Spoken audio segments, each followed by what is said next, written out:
Paulie Packs.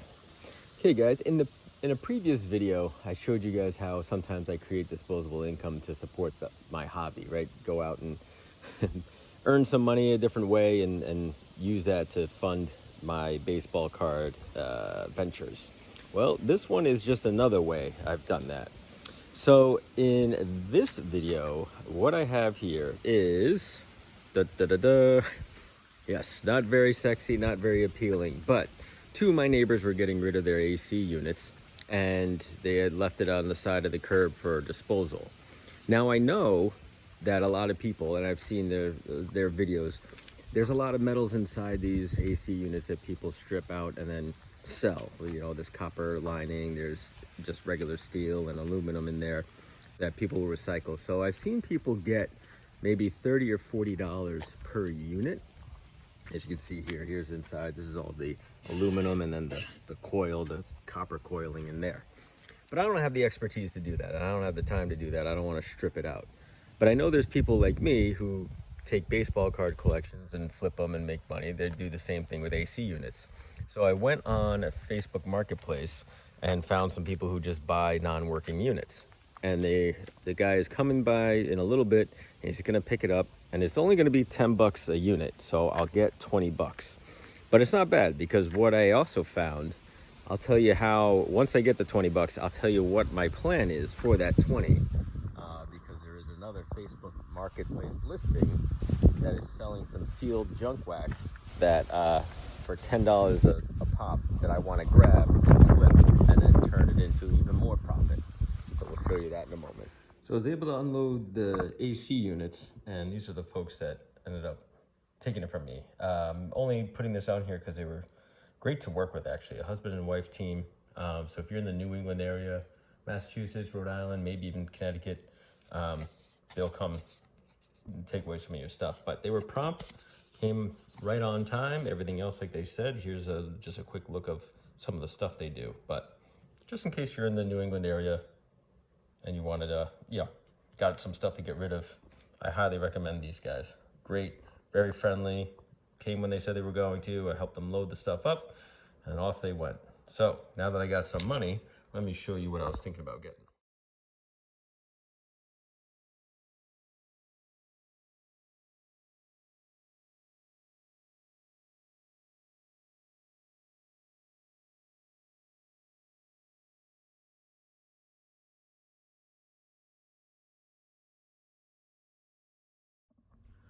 So from the Facebook posting, you can see that I was looking at junk wax sets are around $10.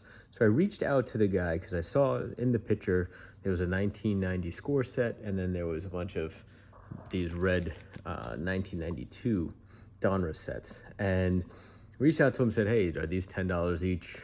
He told me that these were going to be $15 each, and then the score was going to be $10 each. So I arranged to meet him. Went out there the other day to get it. He ended up selling the score set to someone else the day before by accident. He was holding it for me, but he sold it to them. So I didn't get that. So the money that I was trying to get from the ACs was going to go towards getting that sealed 1990 score set, which I could have easily flipped. That Bo Jackson card is going for roughly somewhere between $20 to $25 on some of the, depending on where you're selling it. So I had to kind of pivot a little bit. So he did still have the red set. He ended up having two. So I bought two of the red sets, and then he had this 89 Fleer set that was incomplete for $3. And then this score set that he was trying to sell for $8. So I bought these two things together for 10 and these together for 15. So that was $40 total. So a little more than I was anticipating on spending, but I had to pivot a little bit just because what I was aiming for wasn't there. So with this one, I didn't really buy this for any particular reason other than I'm going to break it open. I'm going to open this, and then I'm going to get the Frank Thomas rookie out of there, and then a couple other cards out of there and sell them individually. I doubt I'll make my money back because these sets sealed go for like, $5 or $6. So I kind of overpaid for this one. Didn't really need that, but there will be some breakout value there. So I'll probably get, $4 or $5 back on that. So I'll be down a couple bucks. But for this one, this Fleer set, these are the cards that are missing. So it's hand collected. So it's missing some of the good ones: Sheffield, Glavin, Smoltz, Biggio, Johnson, Griffey, and Ripken. So the big dollar cards are gone. And, you know, I've been watching a lot of the Phillies guy, and I know he likes to put sets together and make whole sets and then sell them off. I'm not going to do that. For $3, I'm not going to do that. There's enough breakout value here that there's enough dollar cards still left in here, 50-cent cards, 75-cent cards, that I'm going to go and sell them individually. It also comes with the entire World Series set, which together, you know, you can sell for a couple bucks as a whole, because not many people have the entire set. So I could sell that as a whole. So certainly for $3, my anticipation is that I could probably get somewhere in the neighborhood about $10 breakout value from this. So combining the two together, right, I'll make a little bit of money here. It's not a big win per se, but I spent the 10 knowing that I can easily get the 10 back, and then some, just doing breakout value. Plus, I'm going to use this set. I'm going to see if I can find any error cards in here too, because I know there's plenty of error cards in this set, and kind of going to go hunt for those over time. So that might be a different video depending on how many error cards there are. Maybe I'll rip this one open in a little bit and show off the Thomas rookie there. But the big two that I was really going for is this. And now this is the gamble, right? Because this one comes with the update cards. And now the Gary Carter update card goes for about $30. Obviously the Kenny Lofton rookie update card goes from anywhere between like $60 and $80. And then the other ones, depending on which ones you get, are typically between $3 and, you know, maybe $3 and $6 or $9, you know, depending on what the player is. So definitely worth, in my opinion. You get 4 cards. So even if you got 4 cards at $4 each, right, you're getting $16 worth of cards. So for $15 a set, I should be able to break even. There is a little bit of breakout value here with the 92 set, you know, with Kenton Griffey Jr., Bo Jackson, Nolan Ryan, you know, nothing major, right? 75-cent, 50-cent, maybe $1 card here and there. So there is some breakout value there, and they can make a little bit of money that way. Maybe like another $5 or $6 from it, but nothing too crazy.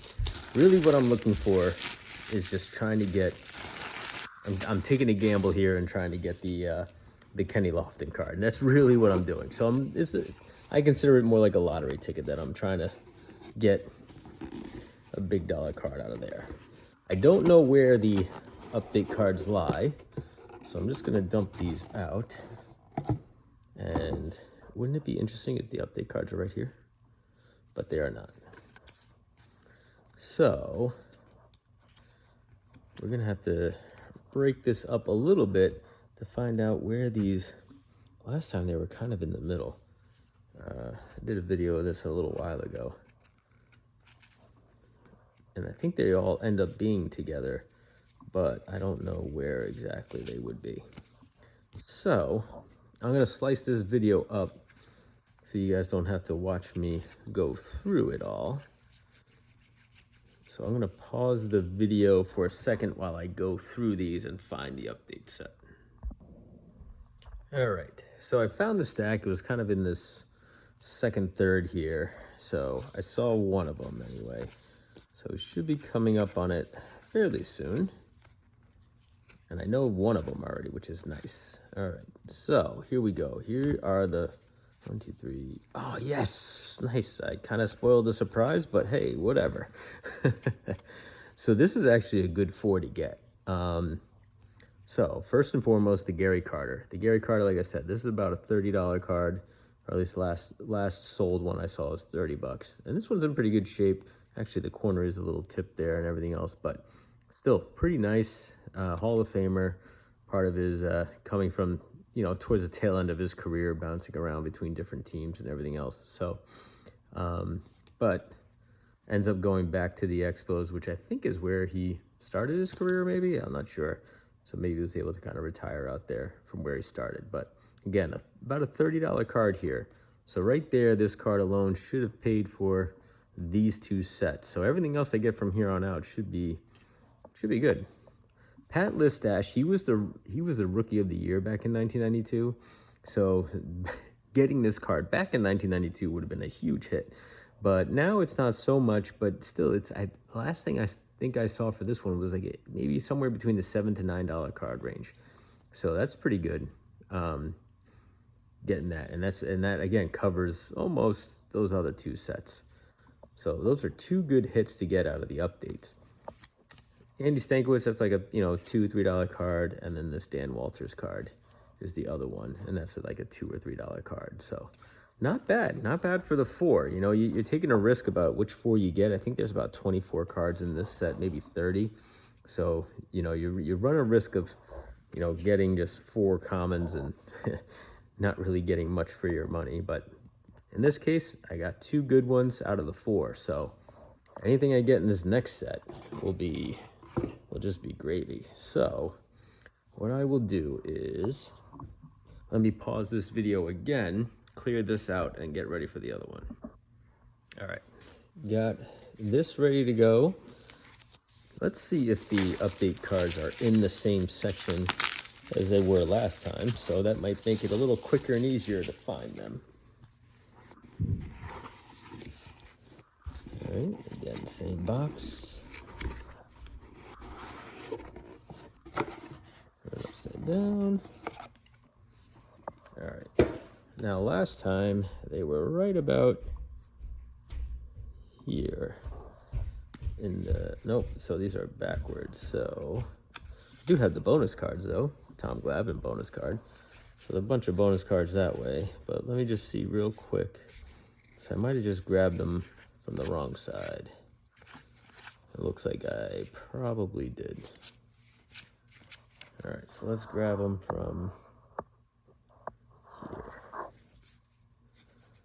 This is right about where they were last time, in the 300 range.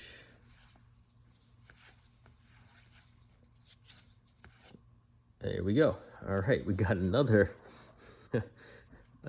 Andy Stankiewicz. So I have 3 of his because I got him in the last one too. So out of all 3 boxes I've gotten, as I drop them on the floor, I've gotten Andy Stankiewicz all 3 times. So now the Eddie Murray becoming the league leader here. Oh, no way, another Gary Carter. It's awesome. So Eddie Murray, this one's actually a pretty good one too, as far as some value goes. So this one, I think it was another $8 card or something like that. So that's pretty good. And this one is him breaking the switch hit home run record. A little off-centered, a little heavy on that side. But obviously we saw this one now, Gary Carter. Right, another $30 card, but again off-centered, so these ones were all miscut, not very well centered, but maybe get another $30 for that one. And then we got Frank Viola, who rounds out the 4th one here. Not huge, and again miscut side to side, but this is unfortunate for this to get that so mis-centered. But this one's another like maybe $4 or $5 card, just because he uses at least a somewhat recognizable name. He's not a true common per se, but so he can get a little bit more. So overall, pretty happy with the gamble. So the gamble paid off, right? About 2 $30 cards, so potentially $60 there. And then you get another, somewhere between $6 to $9 for these each. So whatever that's worth, there's another 70 to 75 bucks in total. And then with this one, and then these 3 commons, right, that rounds it out to about, if I go and sell it on, in the right marketplace there, probably get about $80 to $85 just on those cards alone. So that's nice. That's a nice little turnaround, and that's a nice gamble. Obviously, didn't get the Kenny Lofton card I was looking for, but, certainly fun to break that open. And hey, Jim Thome rookie just hanging out there, so I got that too. But yeah, so that's mainly what I was going for, mainly what I was hoping to get. So obviously, when you do something like this, right, in all, I wasn't looking to make $1 million. It's just a way to kind of fund the hobby, fund fund my purchases a little bit without me having to put all my money into it. You know, doing something where I can just find some junk on the side of the road, you know, find a buyer for it, get some money, and then turn around and hunt for some packs or hunt for some boxes where maybe I can turn a little bit of profit and get some interesting cards that I've never had these cards before, right? I've never broken open a box of that. So this is definitely fun for me to do that. And here's the 3 Decades of Nolan Ryan card here for the Fleer Upper Deck, Fleer update. So, like I said, there's some breakout value here. Looks like it goes by team, or maybe not. But Tino Martinez, that could be his, I guess, a rookie for him. But yeah, it does go. And Kevin Moss rookie in here. That would have been good a while ago. But let's go see if we can just fast forward here to Frank Thomas. That's exactly what I was looking for. So, nice Frank Thomas card update. A little bit of the fuzz on there. Is there like a little bend in that? That's annoying. But pretty mint overall. Not well centered by any means. But God forbid anybody send anything for grading it nowadays. So not have to worry about that anymore, at least for a little while. But that's the main one there that I was looking for out of that update set. I'm sure there'll be another couple other ones here that I can again break out, maybe have $1 or $2 worth of value. Carlos Baerga rookie back in the day, that would have been all right. It's kind of annoying that these are all why are these all like different with some of them upside down.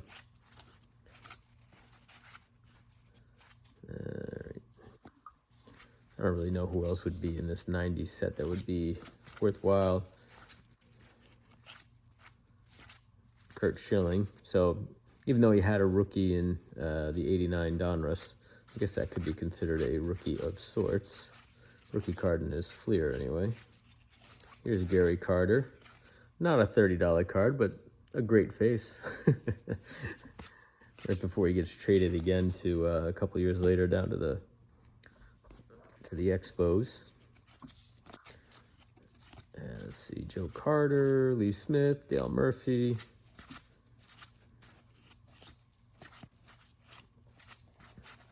I don't think there'll be anybody else really big in this set. So this is, I mean, you can see why it's not really a huge demanding set. It's not, I mean, other than Frank Thomas, there really isn't a draw here. Were some good rookies back in the day. I mean, Delano DeShields, he had his moments. You know, Tino Martinez, he's a great player. But just over time, you know, the hobby and collectors kind of forgot about those names, and they've kind of fallen off a bit. So, and I don't think there's any really big error cards in these either, so nothing to really search for there. But yeah, I think that pretty much ends up the 90 Fleer. I don't think I would, there's Steve Avery. I don't think I would ever get a, you know, so this card and the Frank Thomas card are probably the 2 best cards. John Olerud, you know, he's got some fans too, and like I said, Tino Martinez. But ultimately, really a bland set. I don't think I would ever buy this again unless it was just included in something else. But do get a bunch of stickers, so that's always fun. So hope you enjoyed that. So that's what I got out of this collection here. So there's still more breakout value to be had here, you know.